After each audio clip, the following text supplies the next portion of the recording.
Thinking Aloud. Conversations on the leading edge of knowledge and discovery with psychologist Jeffrey Mishlove.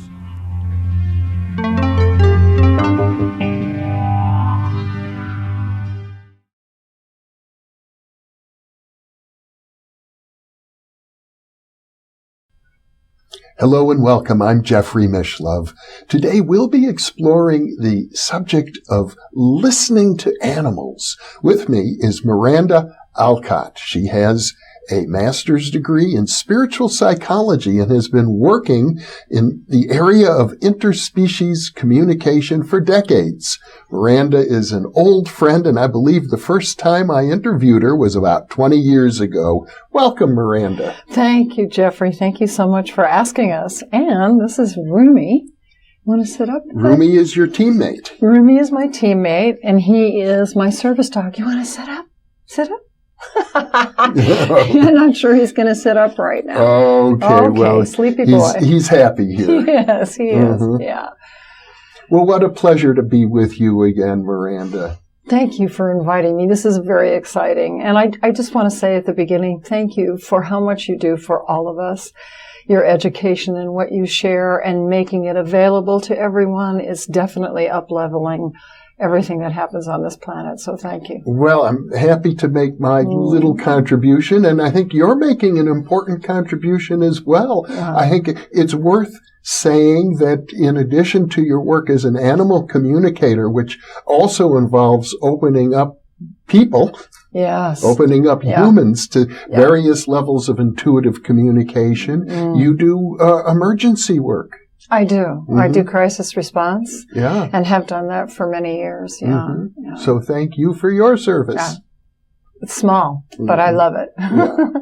Now, a lot of people don't realize that animals are available for communication. And in fact, they're certainly in the fields of psychology, physiology, animal science, there's been an attitude for a long time that they don't have feelings, they don't have thoughts, and the worst thing that a human can do is anthropomorphize their animals with whom they interact. Right. And what's interesting is science is actually starting to catch up just a little bit with that, studying the different breeds of dogs, the ones that are smarter, asking them for a larger vocabulary of what they understand, wondering why it is that we now have PTSD dogs, and for active duty soldiers returning, and why they're so successful. Why are these dogs that are working with these soldiers that come home with so many challenges, why are they successful? How come the dogs are able to save the humans' lives when, as humans, we aren't able to do that yet? So very important. And that's a huge cutting-edge area I'm very excited about. In other words, what you're saying is we not only can we learn to listen to what animals are trying to communicate to us, but they're trying to teach us as well. We can learn from them. Absolutely. And they have the most incredible ability to focus and center us when we are in crisis. If they deem there's a problem, they're on high alert. But those animals that are working with people that have different disabilities, myself being one of them, they are tuned into what we need innately because they look at it as a matter of survival and they're bonding with us. So they become our ears. They become our eyes. Very well trained, you know, and that's why I'm very supportive of the PTSD dogs. Now, when you say a PTSD dog, you're referring to a dog who is also experiencing something akin to what humans with PTSD, post-traumatic stress disorder, experience. Well, there are dogs that have, and animals that have post-traumatic stress disorder. It has to do with the amygdala, and if the amygdala is involved in a traumatic experience, it's going to hardwire what it is that it needs to protect us from. But I was referring to the dogs that work with soldiers returning from active duty who come home with PTSD. And it's very hard for them to focus and center. Many times they just keep reliving, like we think of a video loop of what they've been through. the person. And the animals have this incredible innate ability to calm and bring that person back in focus, back into their bodies to ground. Okay. An incredibly valuable service. Yeah. Now, this must require special skill on the part of the animal because the humans that you're referring to are not necessarily skilled at listening. That's right. That's true. They're skilled in being aware of everything that is around them, which means that their adrenals have been on high alert all through their service. So a lot of times they have deficits in their awareness, but they're feeling that they're completely aware. They can be exposed to sounds that trigger them, the humans. Yes. And the animals have a way of getting their attention, whether it's jumping up, whether it's laying on them, whether it's lying across their bodies when they have nighttime, night terrors, and bringing them back into focus. In other words, the animal functions as a therapist. Absolutely. The animal steps in and is able to calm that person down. And if people are able to better listen to animals, that process could be facilitated further. Right, exactly. And you know, in the students that I have, the biggest challenge that most of them have is that as a culture we were raised not to listen to animals. That growing up as children, we may have had imaginary friends, and that was sort of put in the category of course your animal's not talking to you, of course that's not.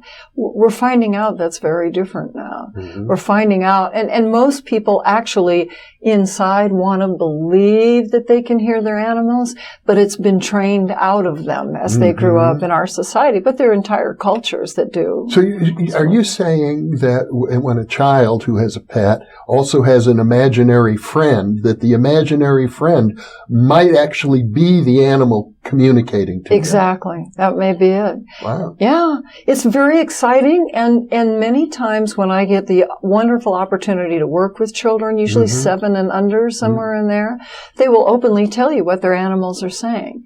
And it depends on what happens at home. And as a matter of fact, one of the things I really love is working with someone who is pregnant. Their baby is in utero, and the animal and the baby are communicating. And it is fascinating, and sometimes it's absolutely hilarious, because the dog cannot imagine that a human would be born and not know they don't have teeth. Because that is part of what a dog is born with. You have to come in with teeth. You must come in with teeth. That's protection. That's who you are. And so some of the funny conversations that I watch that go on is the dog will say to the baby whose spirit is ready to be born into a physical existence, I have your back.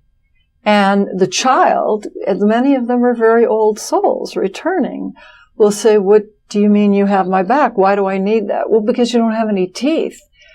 And this child is not, you know, and the parents absolutely love it. They absolutely love it. So it depends on if the family is supportive to let the child express what's going on. It becomes very rewarding. Well, so also what I'm hearing here is that just as humans have a tendency to anthropomorphize an animal, a dog might have a tendency to think of us as if we were canine. Yes. Only we have certain problems. We're pretty slow by their standards. We don't have fur, which is a real problem because it's protection. So many times when we see animals licking babies, they're trying to stimulate the growth of fur. So we have lots of drawbacks from that canid culture. Isn't that interesting? Those are just a couple of them. Yeah. Well, what intrigues me is the modalities through which the communication occurs. You, for example, I understand you get a lot of visual imagery when you communicate with animals. Lots of pictures. We think of it maybe as in videos. And part of my job is to express to whoever I'm working with how that fits into what we're asking, what the questions are. Many times the animals have so much to share about us. I mean, they really do know more about us than we know about them. And lots of times when there's an animal that has a behavioral issue, it's acting out what's going on in the family. And when the family decides they need help, then I start introducing, if you could just watch this behavior, you might see a reflection and then listening to your animal. Mm-hmm. And listening takes practice and a lot of work. It does. Mm-hmm. But most people are remembering at some point that they actually can hear the telepathy, that they do hear the telepathic messaging. And it's natural for us. We all use telepathy. Part of our listening is to use telepathy. Even in a conversation like this. Even in a conversation like this. Mm-hmm. So even if we're talking about someone who's making a sales pitch, they're actually looking at who they're working with, trying to figure out how to get what they need. Many people that I work with say they will go to a friend's house for a party, and before they even reach for the doorknob, they get a sense of what's going on. We use it all the time. It's just that we haven't been brought up to believe how important it is or understand how important it is. So we are actually communicating with our animals all the time. Mm-hmm. And one of the biggest complaints that the animals have is they'll say, will you tell her to stop repeating herself? Because the human says, did you, don't, am I? And the animal is hearing the same thing over again. Oh. Don't do that. Don't leave that. And the animal we're picturing what we want them not to do, Yeah. which is counterintuitive. Oh. We need to picture what we want them to do. Mm-hmm. Yeah. In other words, when we form a mental image, they're picking up on it. That's right. So when I have people that are going on vacation, I'll give them exercises to do so they can communicate with their animals.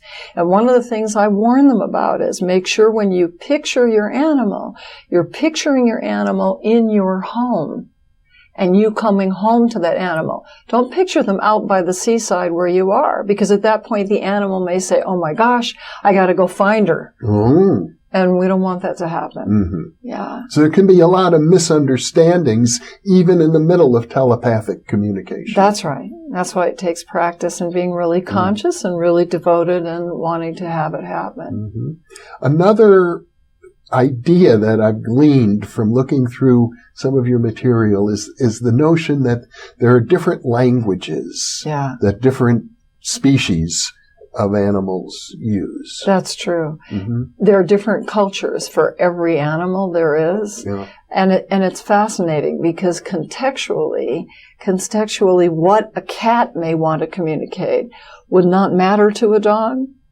Cats feel essentially that dogs are pretty slow, actually. That they're not, as we would say, not the sharpest knife in the drawer. Mm-hmm. But at the same time, if you're going to be listening to a cat, you also need to understand cats are, from my perspective, some of the best hunters, if not the best hunters on the planet. Mm-hmm. Now, how do they hunt? They freeze. And they watch to see what moves. Yeah. Very different from us as humans, where we're grabbing, reaching, maybe not taking that time. Mm-hmm. So we have so much to learn from the animals, and each culture presents what is important to it. That's what it makes its focus on. When you say culture, are you referring to animal species? I am. For instance, canid culture. Yes. And canid culture is very different from ours. One of the things that we do that drives dogs crazy is that when we come to meet our friends, we stand in a doorway. Now, in a doorway to an animal, that's coming or going from a den. Mm-hmm. And dogs know innately, in many species, you can be killed leaving the den or entering the den. Mm. The last thing you want to do is pause in that entryway. Mm. Not only do we pause in that entryway, we hug each other and hold each other in that doorway. Uh-huh. So animals that are, especially dogs that are sensitive to that, can be very crazy when people come to visit. They can actually become aggressive because they're trying to move us out of that danger zone. Mm. So let's suppose that I'm a typical human, which I guess I am, and I'm interested in becoming more open to what animals are trying to communicate to me. How would I start? The first thing would be sitting quietly. Mm-hmm. And understanding that you have to get out of your own way. You have to be quiet enough. And not, I need you to say this, I need you to communicate in English, not put what our form and definition of communication is, to sit quietly and watch.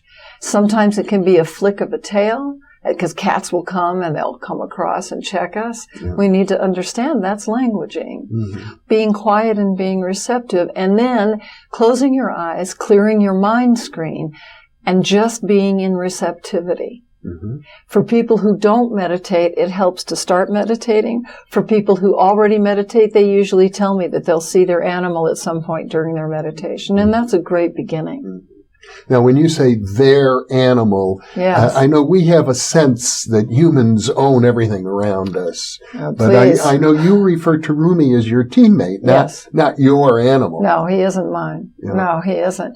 And I think it's really important. There are families that are very clear that their animals are equal family members. Mm-hmm. And they're very clear that they have the respect and their needs need to be met. There are others that think that an animal is less than. There are others that think that we are the highest on the food chain, which really works until you meet a polar bear, and then you discover that you're not highest on the food chain. And they're amazing hunters as well. Well, I know I've seen some photos of you with some pretty large animals. Yeah. Mm-hmm. Yeah. I'm very fortunate, and I'm very careful, mm-hmm. because I am not in their culture. Yeah. And so what I was raised on Disney films. Mm. I was raised on people going into the desert and making friends with and that's really not realistic. You have to be respectful of that culture. You don't just walk in and assume because you're a human and you could do this that it works. Mm. No, you have to know who you're speaking with. Mm-hmm. Listening to. Mm-hmm. So, a lot of this communication is at the intuitive level. Mm-hmm. Let me share something with you. I have been, over the years, engaged, as you might imagine, with many different psychic groups. And on one occasion, we were doing something akin to remote viewing, and it involved animal communication with a dolphin. And this was with dolphins. And the group of people were actually, this group at the time, they were in Mexico, off the coast of Cabo San Lucas. And they told me that in their experience, the Mexican dolphins would speak to them in Spanish. So, what a wonderful question, and here's why. Mm-hmm. If we look at the fact that energy, everything is energy, any form of communication is energy, it isn't effective as communication if we limit that it can only come in one way. Mm-hmm. So in my classes, we work with breeze, we work with temperature, we work with lighting, we work with weather. We work with what is your body sensing when you're near this animal. Mm-hmm.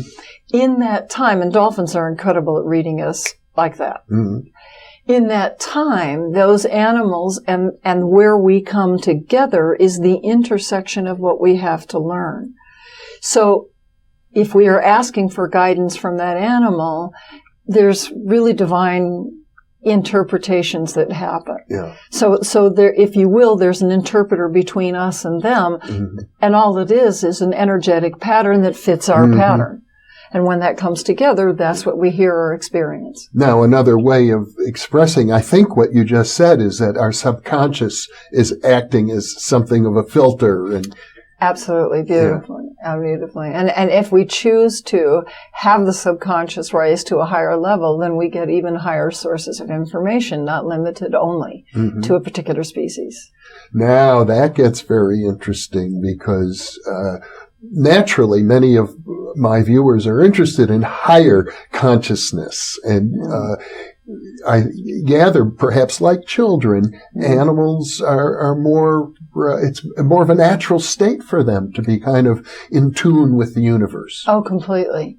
And we were more in tune in an earlier phase of who we are, simply because to exist, we had to be using telepathy. We had to be using any of our senses that we now have shut down. We've become so informational now, mm-hmm. Jeffrey, that instead of in vibing and growing our intuitive side, we have become so left brain with all information coming in, incoming, which is why one of the exercises that I give to people is to turn the sound down on their television and see what's really going on in a newscast, what's really going on in an interview that we're watching, what's really being said, because there's a whole stream of information and many forks from that stream. Well, and communication specialists, I think for the most part today, would say 85% is nonverbal.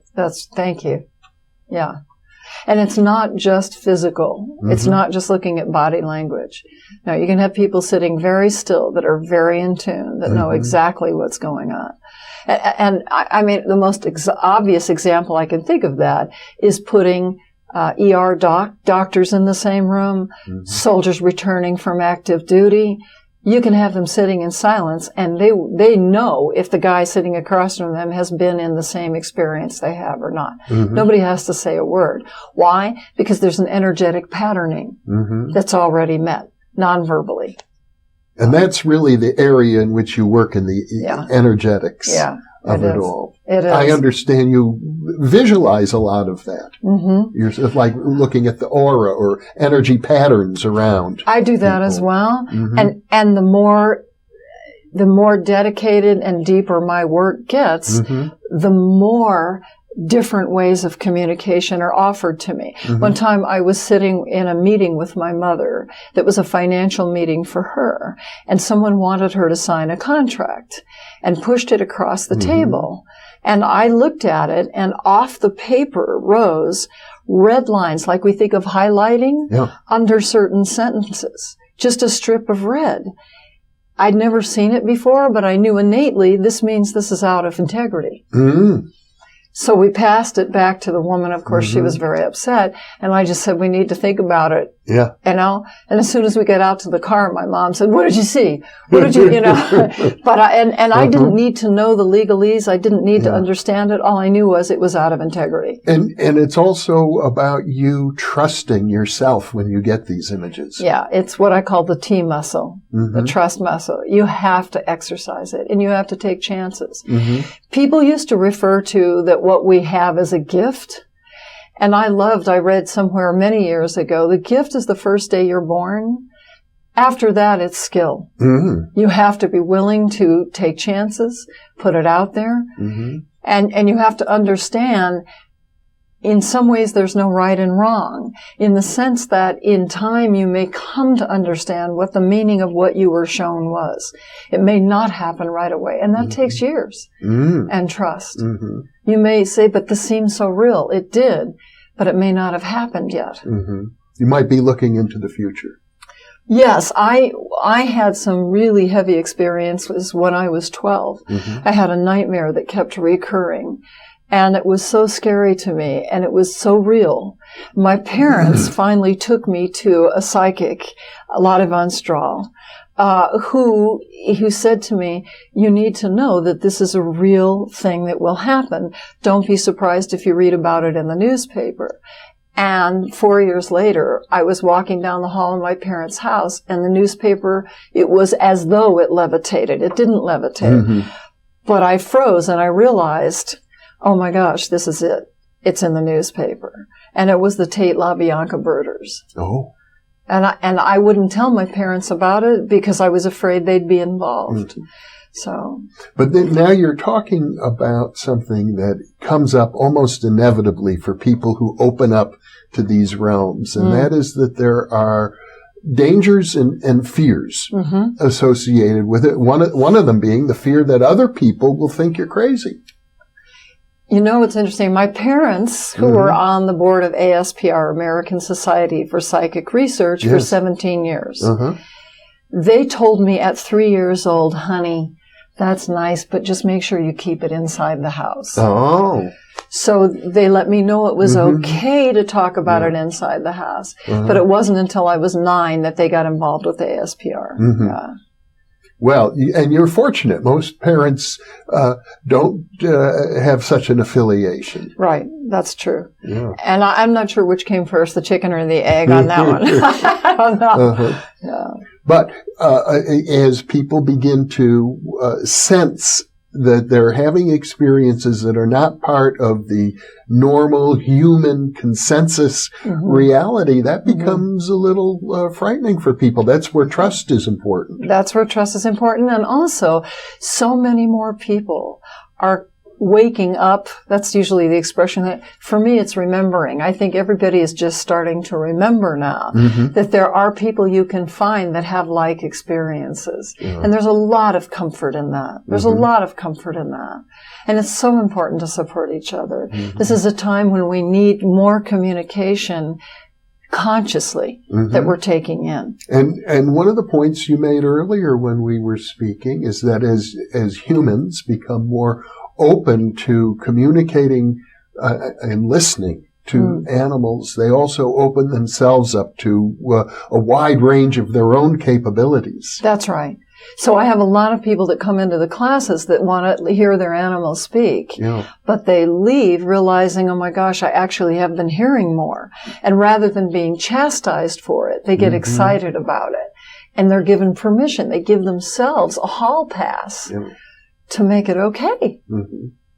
To make it okay. To be in receivership for other forms of information. And then, of course, we go into protection and awareness, because you don't want to just put an antenna up and catch whatever's flying by. That's not the point. Not usable. Not usable. So discernment is important. Absolutely, discernment. Well, Miranda Alcott, this has been an enlightening discussion. I'm growing already, and although I haven't been with an animal in my family for decades, you're making me rethink, or I'm choosing to rethink that. Thank you so much for being with me. Thank you for inviting us. It's been a pleasure to have you and Rumi here in the studio. Thank you, Jeffrey. And thank you for being with us.